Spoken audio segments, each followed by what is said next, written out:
Gumugos-guwaps. Gawa tayo ngayong tortang talbos ng kamote. Ito na pa yung talbos ng kamote. Yung ko lang ito, ginupit-gupit ko lang po ito. Lagyan muna natin dyan. Tapos hinugasan. Yan, kasala na siya. Tubig pa siya ng konti. Yan na po. Ginupit-gupit ko lang po yan para medyo maganda yung maganda yung mga niya. Down lang po niya ito. Talbos lang po ito. Tapos lagyan na natin ng Ginisamix. Lagyan natin ng konting asin para hindi masyado maalat. Lagyan lang natin siya ng curry powder. Mahilig ako sa curry powder. Konti lang. Pampalasa lang. Tsaka paminta powder. Yan po. Tsaka lagyan natin siya ng 2 itlog para masarap.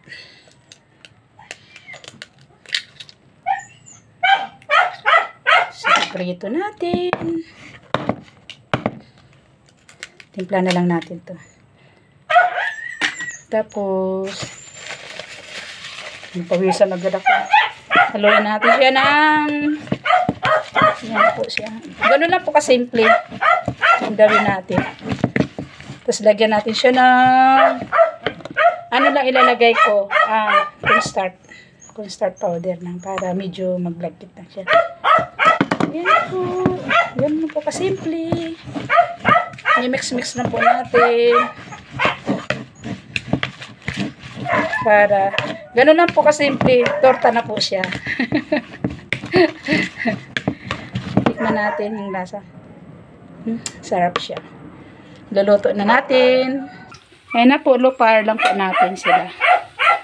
Tapos, para, mahina lang api para maluto din siya ng maayos, diba? Yan na po. Diba? Torta na po yan. Yan. Yan na po. Ito na po siya. Ito po yung tortang talbos ng dahon ng kamote. Tapos, tikman na natin. Mahina lang ang apoy. Tapos, para medyo brown-brown siya. Mainit pa. Tikman natin. Lagyan natin ng ketchup. Ito po, sarap dito. Para maluto din siya. I-in-in lang po yung I-in-in lang po yung apoy. Tapos, lagyan natin ng ketchup. Kakamay na natin para masarap. Tikman po natin, sarap. Gumawa din kayo. Ginupit-gupit ko lang yung dahon ng talbos ng kamote. Gulay pa rin, diba? Sarap. Nga po, torta na talbos na dahon ng kamote.